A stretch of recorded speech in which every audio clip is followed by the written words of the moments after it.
start it like holding the mic up to the chin. Yeah. Get his side of the story. Don't see it yet.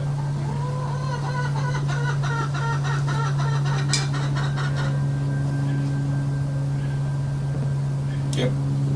Ready? Hey everyone, good morning. It's about 11 a.m., a little past here in Kentucky. We're in Louisville still. Jenn dies from status Coup, and I have Michael here with Justice for North Fork.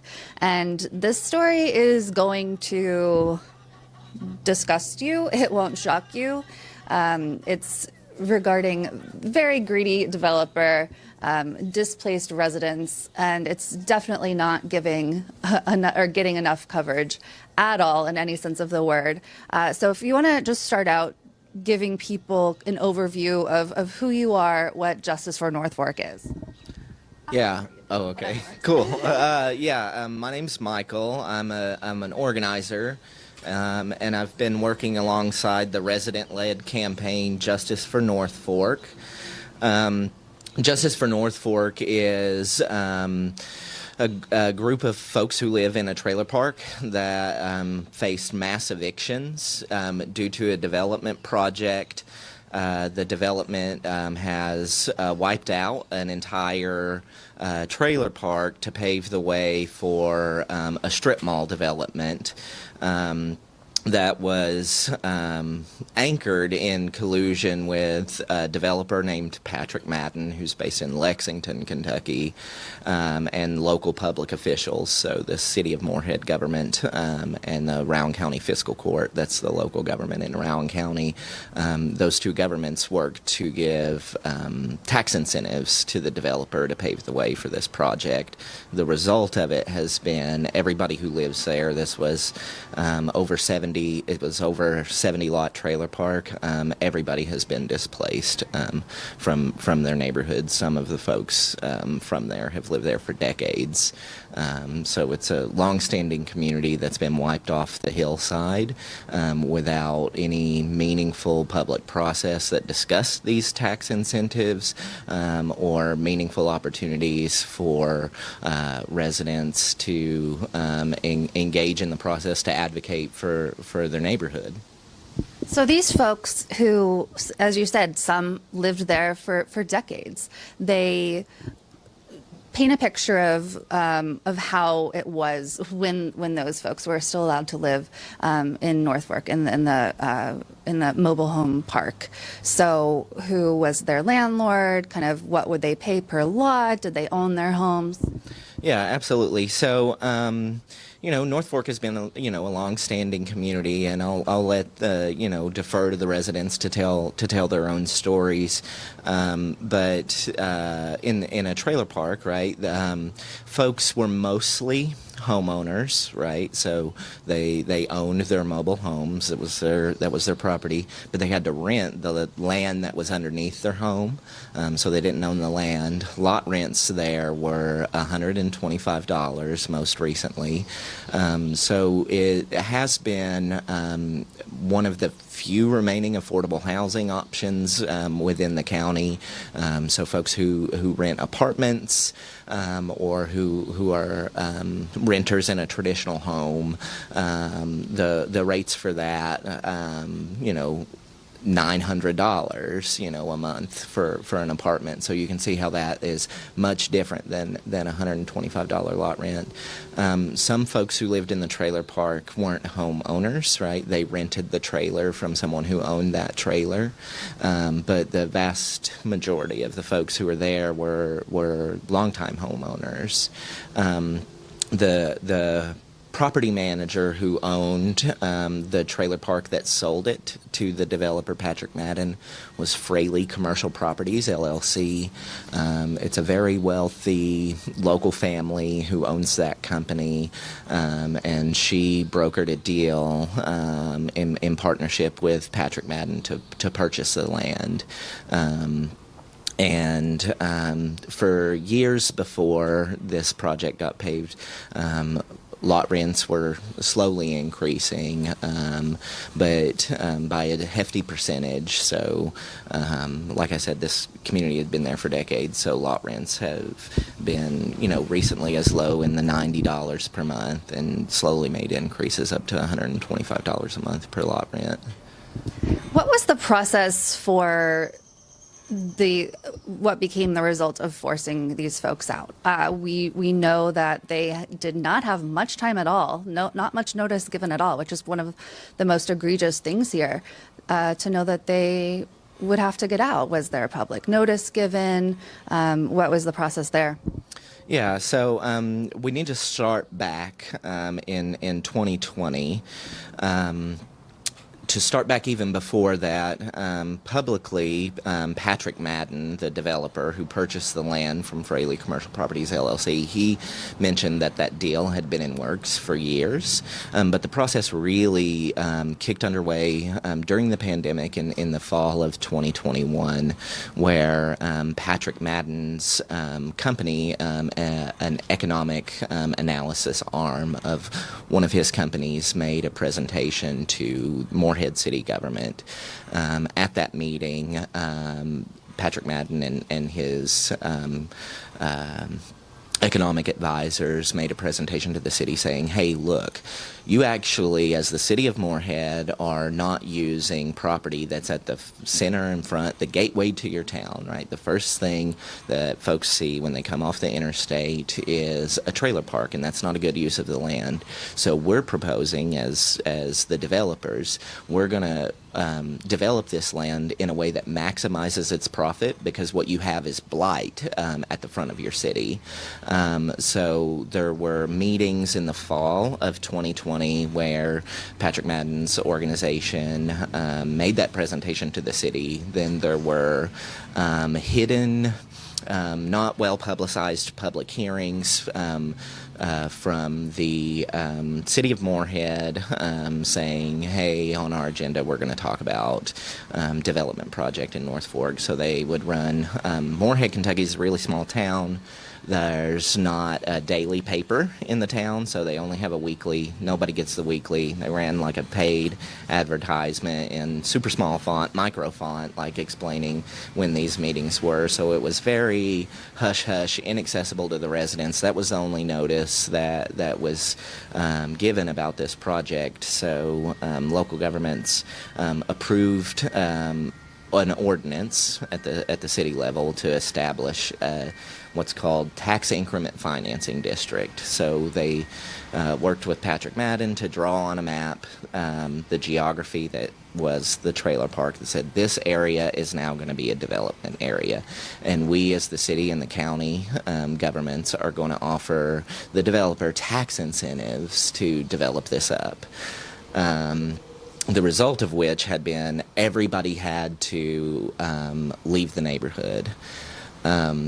So residents were, for a long time, had heard rumors about this. They were trying to get reliable information, so residents were self-organizing, reaching out to local officials at the city and county level, reaching out to the lot manager that was managing the property for Fraley Commercial Properties, LLC, tried to reach out to the owner, Joanne Fraley, couldn't hear neither any reliable information. They were told, no, don't worry. The trailer park was continuing to bring in new renters into the trailer park while they knew that this was being slated for a development project and that the land was going to be sold. So they residents were reaching out, kept being given misinformation, told, don't worry, everything's fine. And then at the end of March 2021, all of the residents received a paper notice, like at their doors, that informed them, you have until April 30th, 2021 to be out of your home. And that in the state of Kentucky is like the first step to paving the way for evictions, right? You get these notices telling you, like, you need to be out by this date. If you're not out by that date, then property owners, landlords, can file forcible detainers against you in court to start the legal proceedings to evict you from your home. This long, drawn-out process, residents were not meaningfully informed until March and told, get out of Dodge by April 30th. So here's Patrick Madden, this very wealthy developer, getting tax incentives, convincing the city that, oh, this is a blight, this park that's been some people have lived here for decades. It's a blight. Let's get rid of it. What kind of development did he want to put in there? Yeah, so it's going to be an unneeded strip mall. So things like gas stations, restaurants, that kind of thing. By Patrick Madden's own estimates, the jobs that are going to be brought in due to this development project pay poverty wages, nowhere close to a living wage. These are not great jobs, and at the same time, you need to. One thing that folks should understand about Morehead, Kentucky, is that in a lot of ways the economy is pretty tough. There's a lot of working families that work really hard to keep food on the table for their kids and families and stuff, but there's so many empty storefronts. Right, so there's already developed strip malls where businesses don't stay long, right, because the economy is pretty challenging in a lot of ways. So there's literally across the street from this proposed development project, there's empty storefronts there, and there's tons of land that is close to this area where there are not homes, where there are not neighborhoods, where folks are living, but instead of bringing in stores to already existing empty storefronts, they've evicted an entire neighborhood to pave the way for another strip mall that will also struggle to keep storefronts in that development project anyway. And it's across the street from one already, right? So now it's just going to be strip mall facing strip mall, force these residents out. Now that more folks have joined us, please remember to share this stream, smash the like button. You guys know YouTube is suppressing us. If you're watching us on other platforms, welcome, share. We have an interview coming up later today with a former resident of North Fork as well. So put that on your schedule. Getting back to what's happening here with this this developer, this sort of, I guess it's very fair to call him greedy. And he's saying okay, this is going to bring jobs. This is better for the area. Can you paint a picture of what it's like? It's a college town.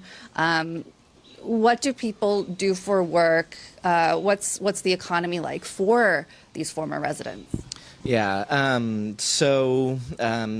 Zooming out just a little bit, I'll say a little bit about the economy of Eastern Kentucky more generally, because sometimes living in Eastern Kentucky, there's a lot of myths and legends about who we are as a people and the challenges that we face. There are challenges that are very real, but it's hard to kind of break through some of those myths and misunderstandings.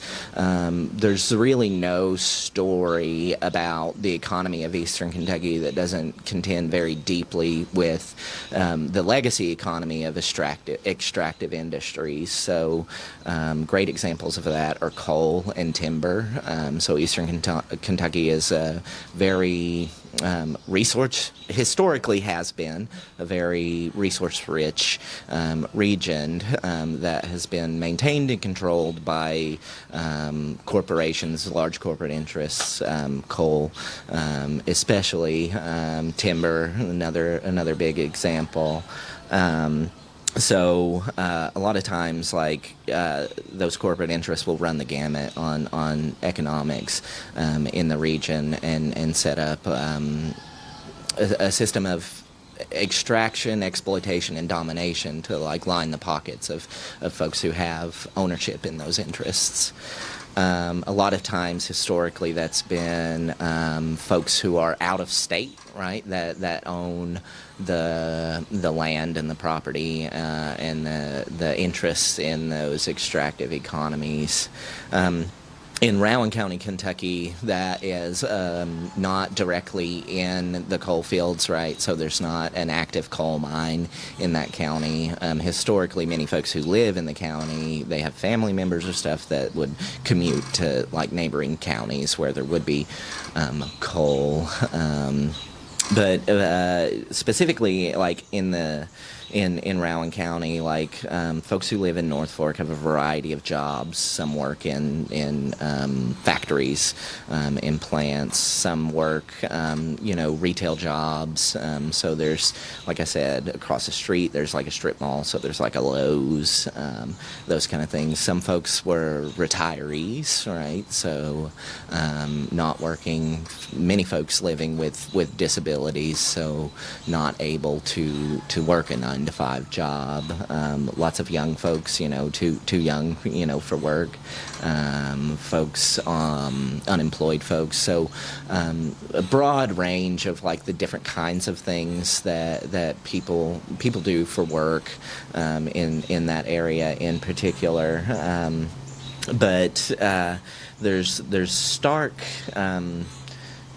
class divisions in Rowan County, as there is everywhere else, right? Between what folks do for a living and what the wealthy do to grow and maintain their wealth.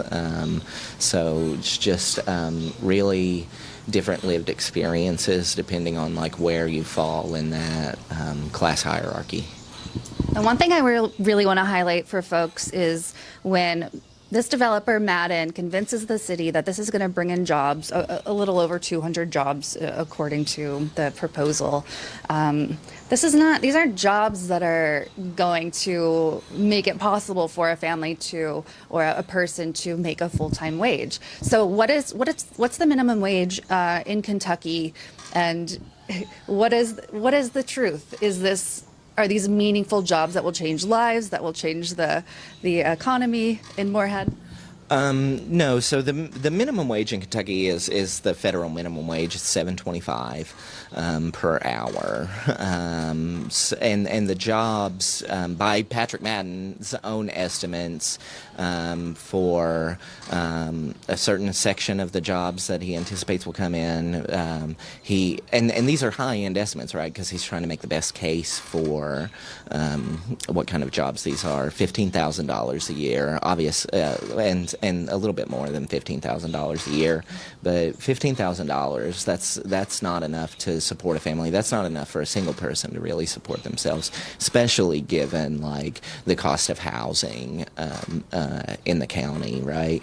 And then another slate of jobs that by Madden's own estimates pay a little over $20,000 a year, which is also not enough to really thrive on. Even if you have a job like that comes in through this development, like the folks who are employed there are still likely to be facing challenges making ends meet. So we know that these jobs are not really meaningful jobs. They don't leave people with the ability to make a living wage. But surely the audience must be thinking, surely they gave these residents of North Fork some money for this, right? Right? What's the answer there? Yeah, right. No. The answer is no. There's and this has kind of a deep and long and complicated legacy in Eastern Kentucky, but also everywhere else, right? So there's tons of history where land seizures have happened across the region for a variety of things, right? For industry, for public development using eminent domain to seize the homes and lands of working class poor folks and people of color. There's a long tradition of that kind of thing happening. In this situation, what resulted in like transferring the land from a neighborhood to the pockets of one of the richest developers in the state of Kentucky, one of the richest men in the state of Kentucky, was tax increment financing. So he he's making money from the sweetheart tax incentives that he's gotten. So the developer has offered, Patrick Madden, the developer, has offered nothing in the way of like financial compensation to pay a fair market rate for folks' land. Nothing on offer there. Nothing on offer in way of relocation assistance. Both local governments, the city and the county, neither of them have offered any financial compensation for either paying a fair market rate for folks who've lost their property, or paying to help support folks with relocation assistance. And it's really, really expensive to move a trailer, and those are costs that have been eaten by the residents. The previous landowner, Fraley Commercial Properties, LLC, and this is where a lot of misinformation comes in locally, right? That previous landlord offered what was said to be $1,000 in relocation assistance.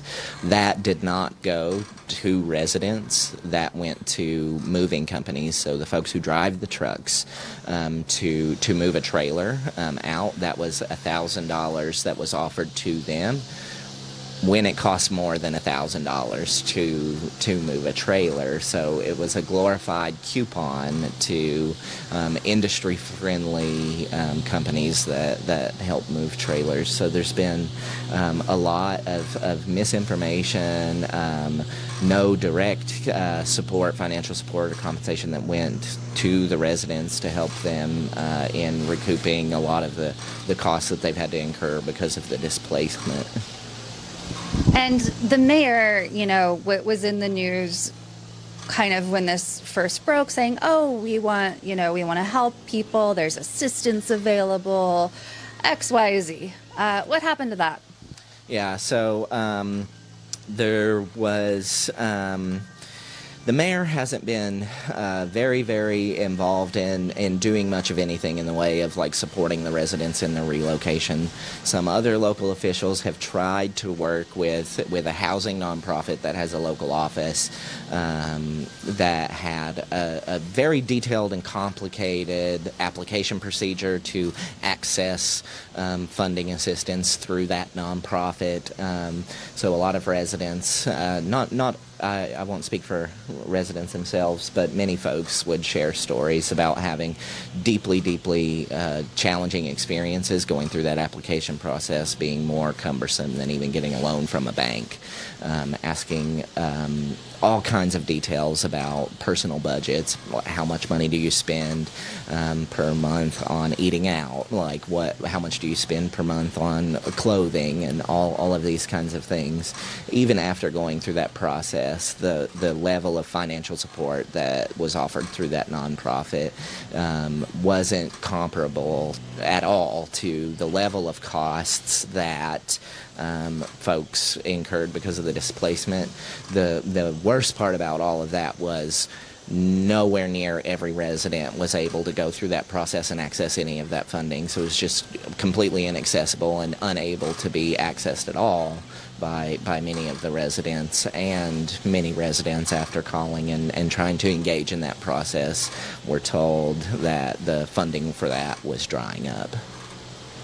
Wow. So do we know how much in the way of tax incentives Patrick Madden gotten? Yes, we have this breakdown of the specific numbers. It's a little bit of a complicated, talking about TIFs is a little bit of a complicated story in Kentucky. They're typically used as a form of gentrification.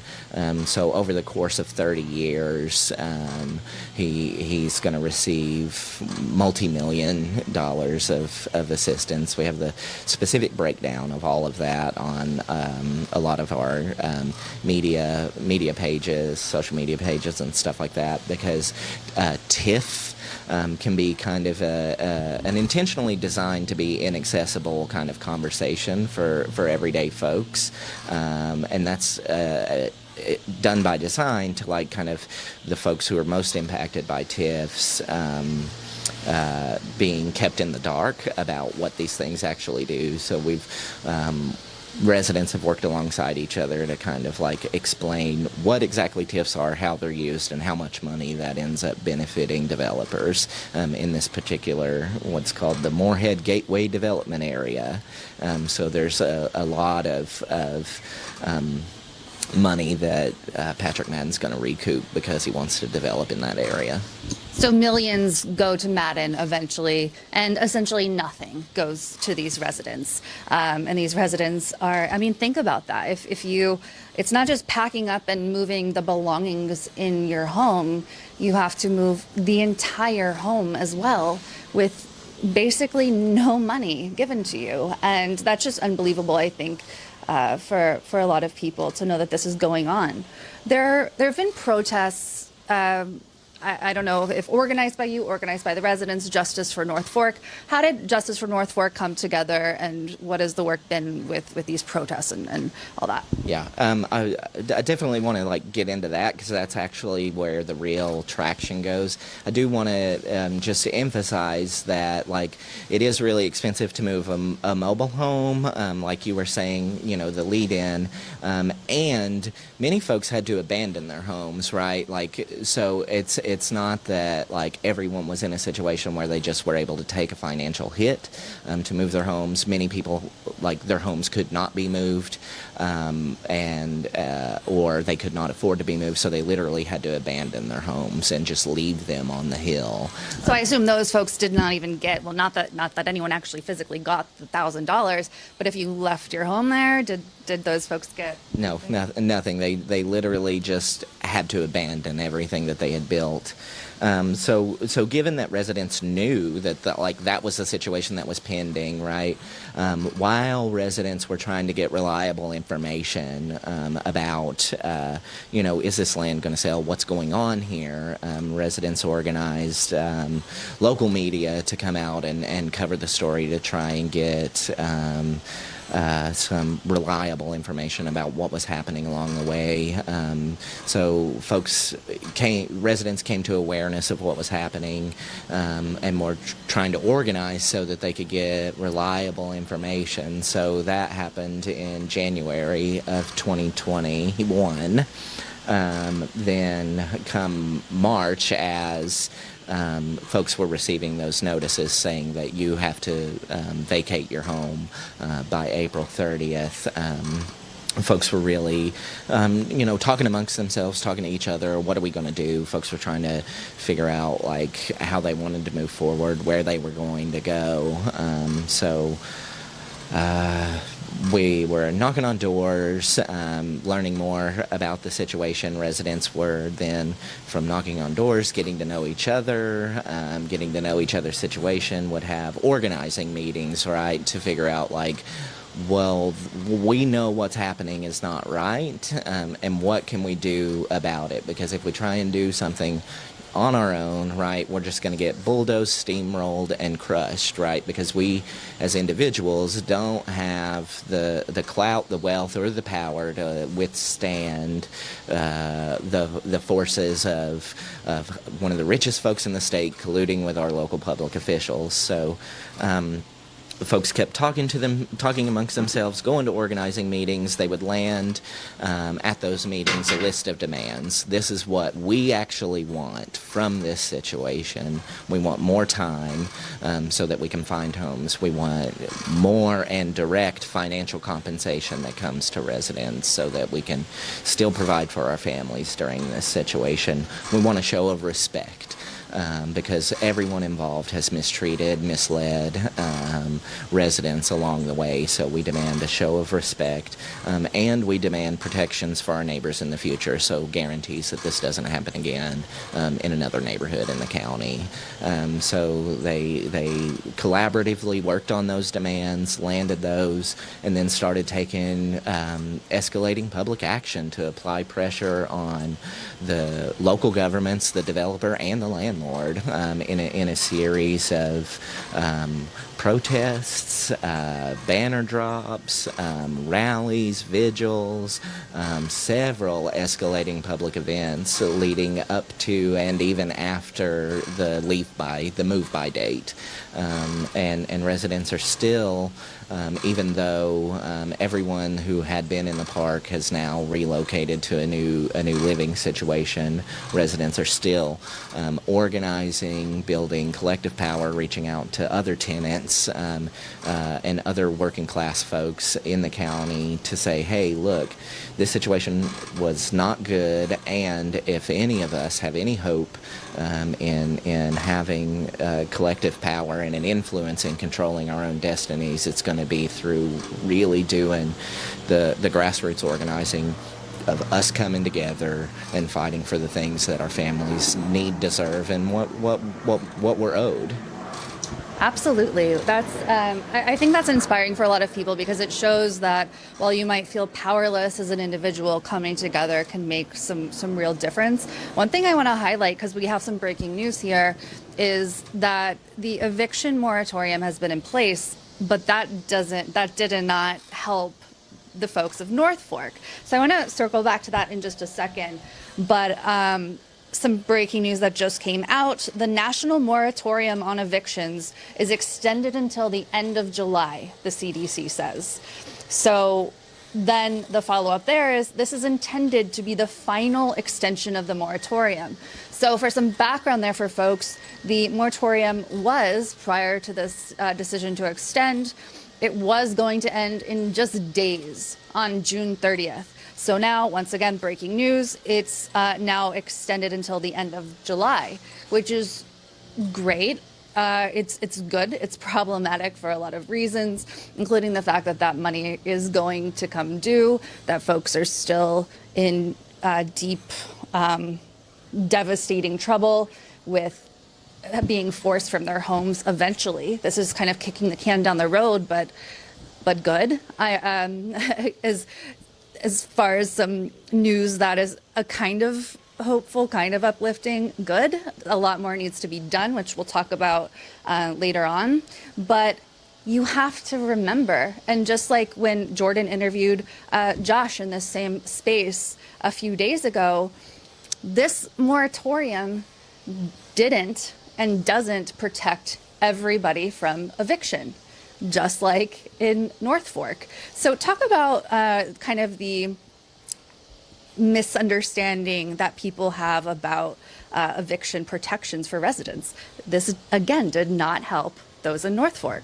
Yeah, and I just want to lead into that by saying, with the CDC eviction moratorium, I want to be very clear that folks understand that having an eviction moratorium extended by the CDC is not the product of the generosity of those with a lot of power and influence in shaping public policy. It is the result of a growing organized tenants movement that is lifting up, like, we need and we deserve better, and we're willing to show up and fight for it, and show up and fight for things that go so far beyond, like the eviction moratorium that's on the table now. But all of that is to the credit of organized tenants, organized tenant movement, and it's not the generosity of the CDC or public officials or whoever. So, like, that growing momentum behind tenant organizing really can notch impacts along the way as we push toward a visionary housing future for everyone, from big cities to small towns and rural areas. So the eviction moratorium and eviction protections that have been in place, right? Like, as you were saying, it can be really scary to think what's going to happen when the moratorium ends and rent comes due and all of these other things. None of what was on offer throughout the pandemic was helpful, beneficial, or even applicable in the situation in North Fork. The C moratorium on evictions had so many gaps. One of those was it only attempted to prevent evictions, and I say attempted, to prevent evictions in cases of failure to pay. So that would be a case where a renter did not pay their rent. Since the situation in North Fork where people were being evicted because of a development project and the sale of their land, that's not failure to pay. So even though it's a pandemic, even though this is within the time frame of the eviction moratorium, this is a development. You've been paying your lot rent. You've been paying the taxes on your mobile home that you own, but none of that mattered. What mattered was we're going to develop this into a retail space, and we are wiping the neighborhood off the hillside. So you got to get out of here, and I don't care if it's a pandemic or not. Yeah, exactly. And that's the case. This is a pandemic. These were folks who were paying. They were paying. They were doing everything that they were supposed to do. Again, I want to highlight some folks lived there for decades. This, from what I understand, was a space where, you know, folks would babysit each other's kids, and it was a real community. And so that's gone now because of a greedy developer, the city, as well as the city. And so while we can celebrate the extension of the eviction moratorium, it's by no means enough. And it truly is. I also want to highlight what you just said. The CDC is not being nice, like generous here. This isn't Joe Biden doing what he's supposed to be doing for folks. This is people power. This is organizing. And I think, though, people who aren't in this situation might be going back to sleep now. Okay, good. You know, they're extending this. Folks are okay. I'm going to stop paying attention, if they were paying attention at all. What's been the response from those in Morehead, maybe near the college, whatever? You talked about the kind of class gap, the wealth gap there. The response from everyday folks as well as the media. What's the response? Yeah, so we're knocking doors, reaching out to various other, tenants and renters, across the county. Folks know and have heard and know that it's wrong what happened in North Fork. Folks also know that, like, hey, it was North Fork today, but it could be us next, right? And we could be in a situation like this. So, like, that is, like, where the roots of solidarity come from, right?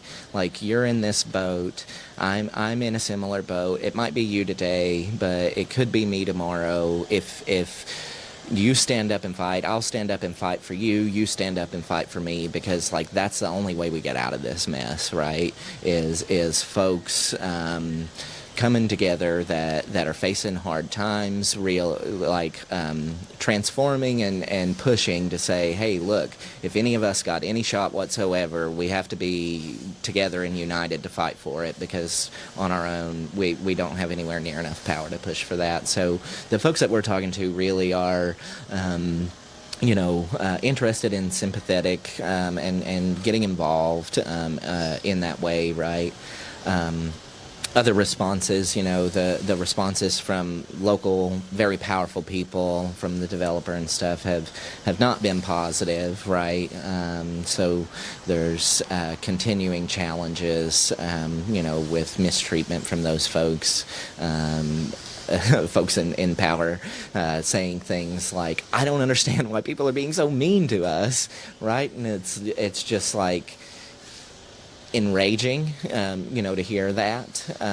But it's also a reminder of, like, look, if we've got any hope and any shot of building these things, like, we're going to have to build alongside each other, right? Who are like in our situations, right? Like, there are just some people that have tons of wealth and power, tons of influence, that they're not going to get it, they don't want to get it, and they have a vested interest in not getting it, and a vested interest in maintaining the power that they currently have. So the response from those folks, like, obviously, they're not going to, like, get down and like put in the work that's needed for a thriving future for tenants in Rowan County. I have no illusions about that. Residents don't have any illusions about that.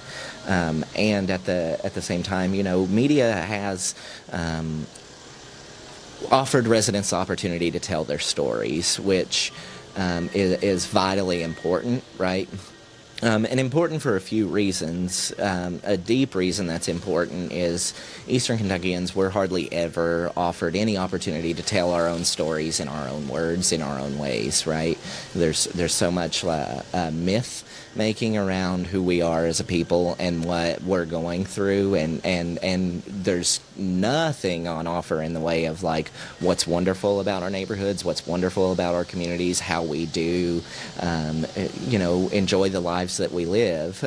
So it's just a story that gets told about us, and it's a story of poor white trash hillbillies, which is just like wrong on a variety of levels, right? It is no secret that there are lots of white folks in the mountains and hills, but it's not only white folks, right?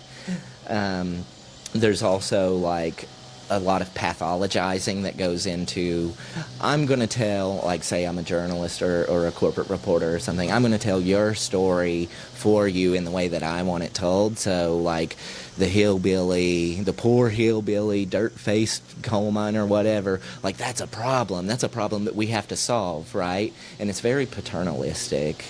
So residents and Eastern Kentuckians in general are hardly ever afforded the opportunity to tell our own stories in our own ways and use those stories to claim our dignity and to build momentum for organized power.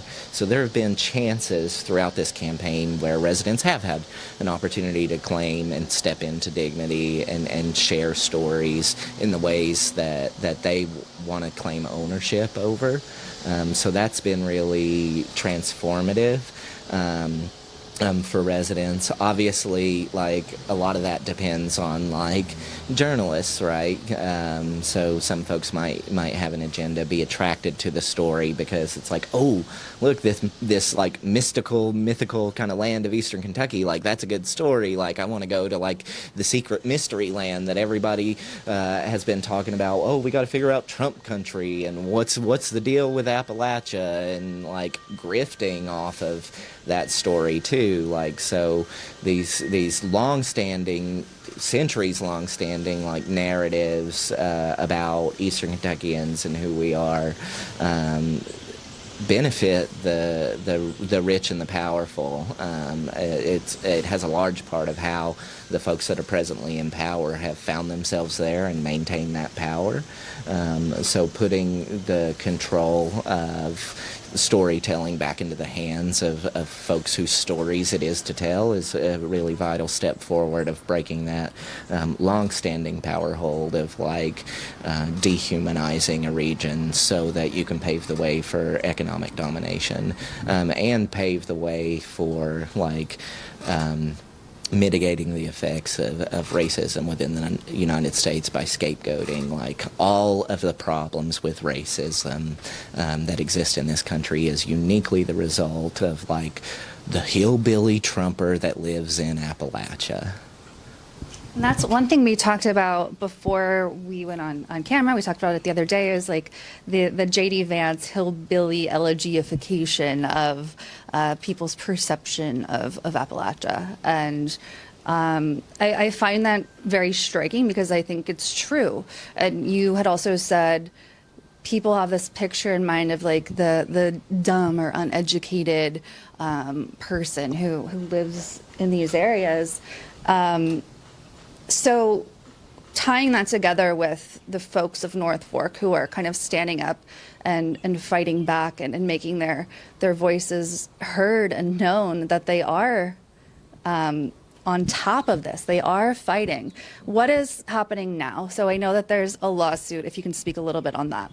Yeah, and I do just want to like to kind of put a cap on this idea, right? Like Appalachia is not just one thing at all, right? So sometimes folks want to overcorrect, right, for, oh, well, we're not all, right, poor, dumb, and uneducated or whatever, as if, like, there's something wrong with being poor, dumb, or uneducated. Hell, I mean, who cares about any of that? Like, that framing alone of, like, overcorrecting for, like, how we get depicted, like, can set up an us versus them kind of thing that doesn't serve building power alongside Appalachian people. Those are like arbitrary distinctions that were coached into finding significance when none of that matters. We're people just like anywhere else. We have our great things and we have our challenges and we have our things that we got to work on too, right? So we're full people that have full lives, warts and all.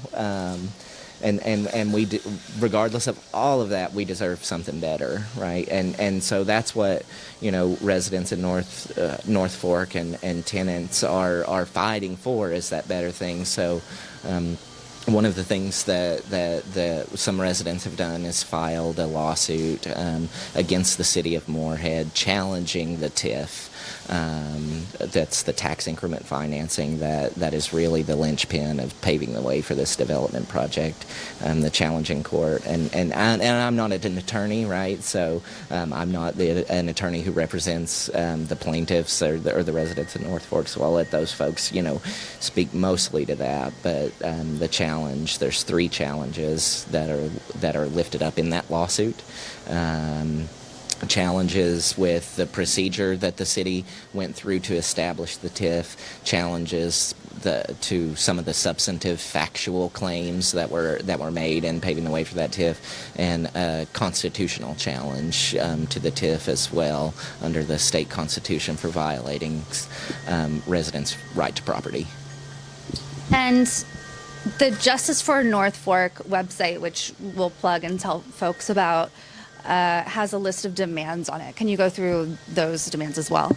Yeah, we've talked some about a lot of those. Like during the height of the campaign, more time was really, really important because folks still didn't have relocation plans.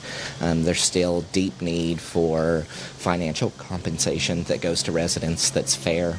A show of respect from all of the players involved, city, county, developer, and one of the really, really core important things now is protections for neighbors, right? Protections for other tenants so that something like this doesn't happen in the future. And around that, right, folks are putting in the work to shape what that looks like fully. Protections for neighbors, guarantees that this doesn't happen again, involving other residents and other tenants within the county to co-shape that together, so that there's a banner under which folks from a variety of neighborhoods can rally behind and push for and fight for. We know large parts based on North Fork, like of types of things that would have been really helpful in this situation, but there's so many renters and tenants in the county that are also facing hardships. So North Fork Trailer Park is not the only mobile home park in Rowan County that has recently sold, right? There's a lot to get out in front of for that. Obviously, folks that rent apartments, like if you're a renter in Morehead, Kentucky, if you're a renter in Kentucky, there's not much in the way as far as like any sort of like rights that you have at all. It's especially for folks who live in mobile home parks. Tell people where they can find Justice for North Fork, and then anything else that you want people to know. Maybe someone's sitting at home and they want to help. Maybe they have a similar situation in their area. Anything you want to say? Yeah, so you can find out more about Justice for North Fork on social media. So we're Justice for North Fork on Facebook and Instagram. On Twitter, we're at Fork Justice. So follow us on social media and check out what's going on there. for folks to kind of know, we're still out here in Eastern Kentucky, organizing working class folks, tenants and renters, because we've got a whole world and a whole future to fight for and win, and we can do that by organizing. So, like, wherever it is that you are, there may be other tenant organizations, tenant unions or what have you, that are organizing and pushing for the things that all of us need, right? Because the folks who own the land, control development projects, the very rich and powerful, they will do whatever it takes to get what they want to maintain their power and their wealth, and the only thing that's capable of like pushing back on that is organized block of people who are saying, we're not going to put up with that, we're not going to take it, and we're going to fight for something better that we actually deserve, and that will actually benefit all of our lives. So that's just get active, reach out to tenant unions in your area, especially if you live in a mobile home park. If you live in a trailer park, a mobile home park, manufactured home, talk to your neighbors. It is a very precarious situation when a mobile home park sells, and they sell for a variety of reasons, either selling for development to wipe you off and wipe your neighborhood off of the map, as a kind of form of gentrification, or tons of high finance Wall Street folks are pulling together funds to buy and purchase mobile home parks because they see that for them as a solid investment. Big venture capitalists will purchase a mobile home park with the sole purpose of jacking up rents and bleeding the tenants dry, because they know most mobile home parks never actually move. They're not actually mobile, right? When a mobile home park finds a place to sit, that's most often where it's just going to stay. And there's an entire market right now in those kind of folks wanting to buy up mobile home parks to extract wealth by jacking up rents and controlling those trailer parks. The way to resist that is start talking to your neighbors and organizing. Folks who live in mobile home parks, there is power in organizing, and to really be out in front of the tenant movement. So if you live in a mobile home park, talk to your neighbors, talk to tenant unions, get involved, because there's a fight already underway, whether you're in it or not. And we always encourage folks, it's better to be in it. I have one more question. It's important, right, to pay attention to the organizations that are purporting to help.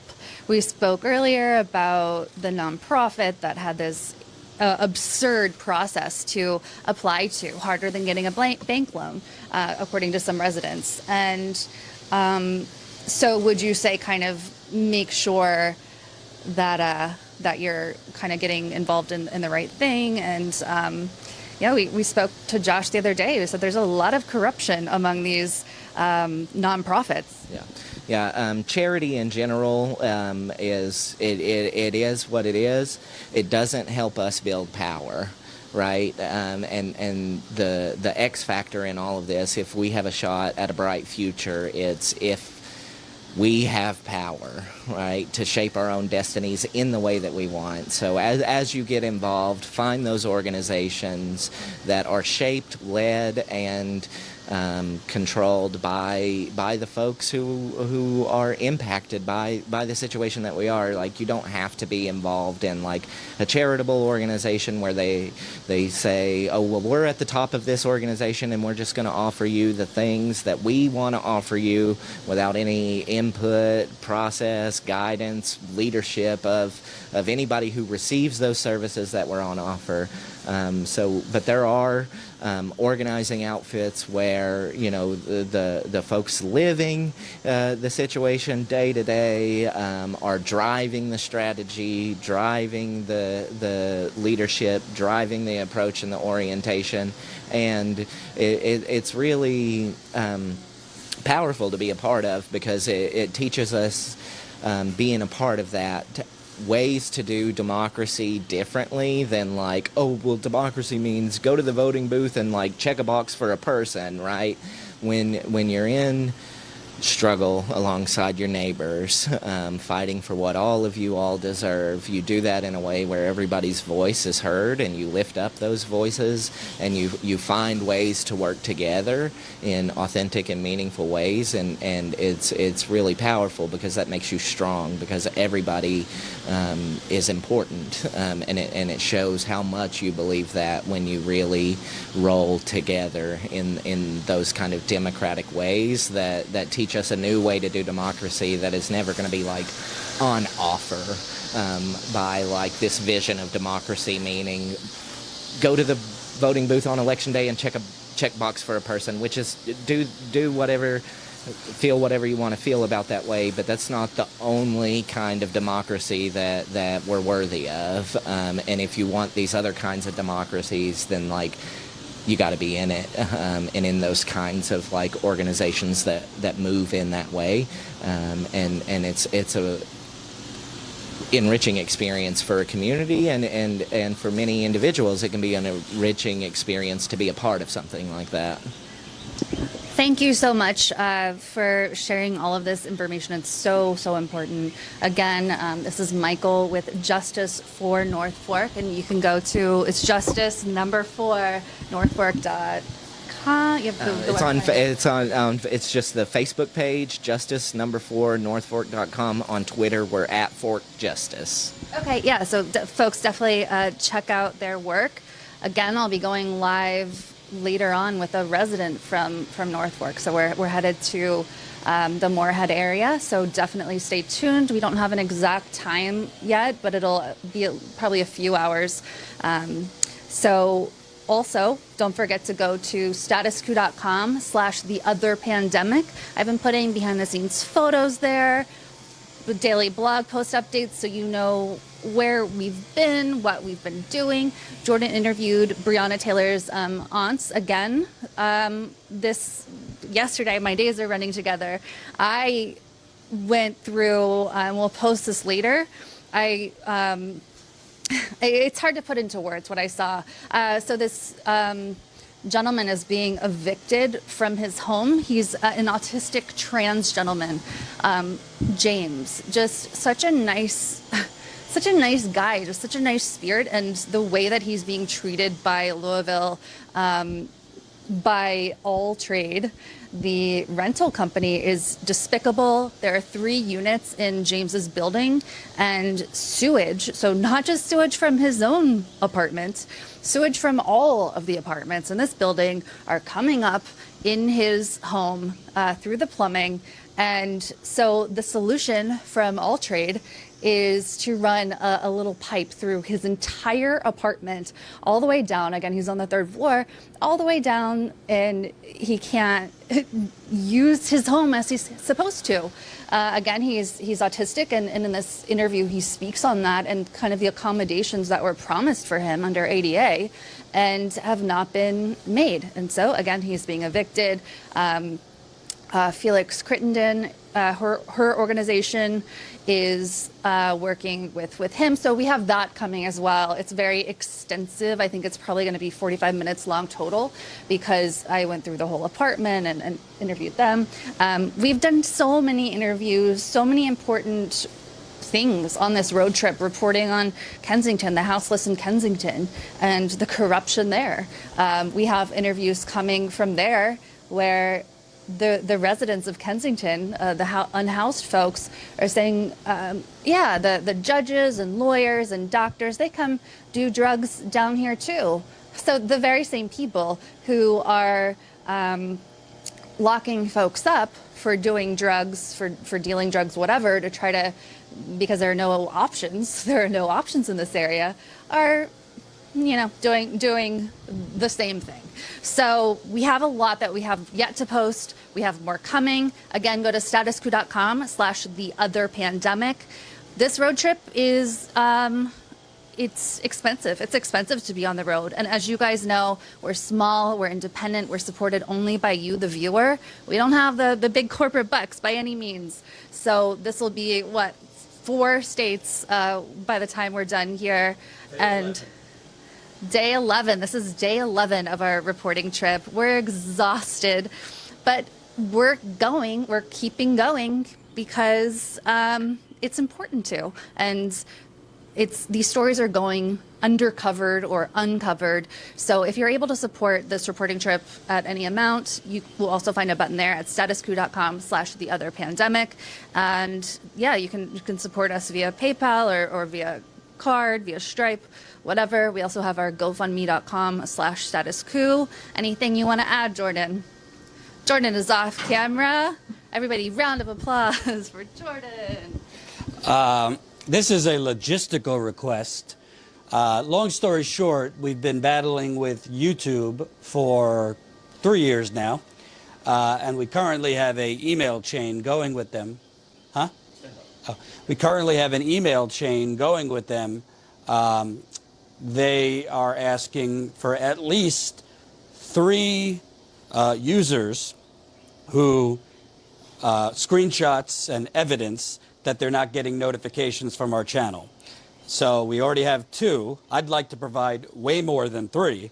So if this is you, what I need you to do, when we're live, so this live stream just now, well, this live stream right now, if you didn't get a notification from YouTube for it, I need you to take a screenshot of the live stream, so this interview, and then another screenshot of your notifications queue, which I believe is on the left side of your YouTube screen, which shows notifications you get from different channels.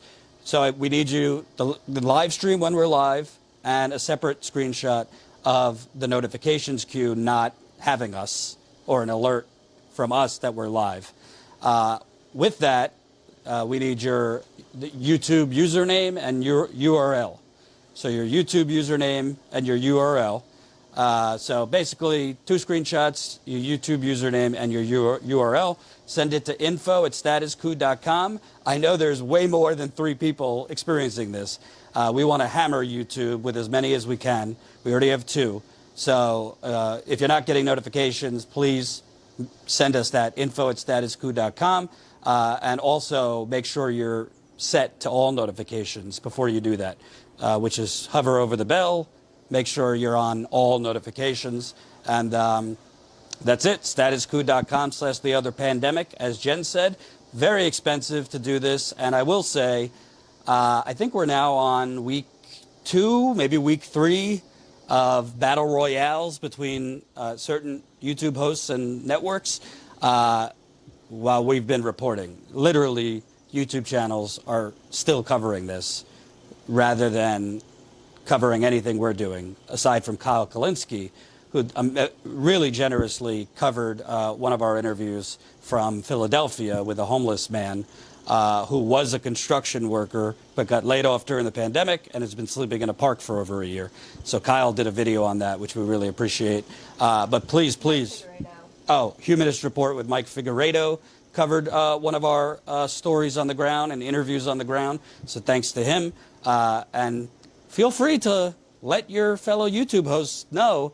You could walk and chew gum at the same time. We could cover the Twitter and YouTube wars while covering mass homelessness, mass evictions, mass corruption, the CDC moratorium that just got extended. Everyone's going to cheer while we're showing you this moratorium has more loopholes than a roller coaster.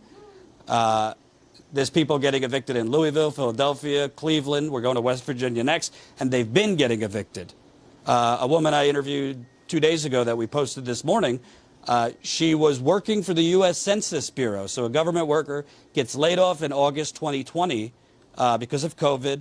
December, her lease is up. She's behind on rent. Her landlord won't let her re-sign the lease. She's laid off in March, even though she was mostly caught up on rent by March because she got a new job. She's laid off in March because she's not on a lease. Well, the landlord wouldn't let her sign another lease with her. She gets evicted, doesn't even know she's about to be evicted. The landlord comes with a mask. By the time she gets there, all her stuff's already on the floor, outside, with her landlord and the sheriff evicting her. This kind of stuff is going on all over the country, as we just heard this great corrupt story in Morehead. So we got to get the word out, and obviously we're being suppressed. So please share these videos, live streams, all that, and we'll see you in Morehead in a couple hours. Thanks, folks. Definitely share our stuff. statuscoup.com/theotherpandemic as well. Bookmark statuscoup.live. And yeah, keep on keeping on. I hope you're all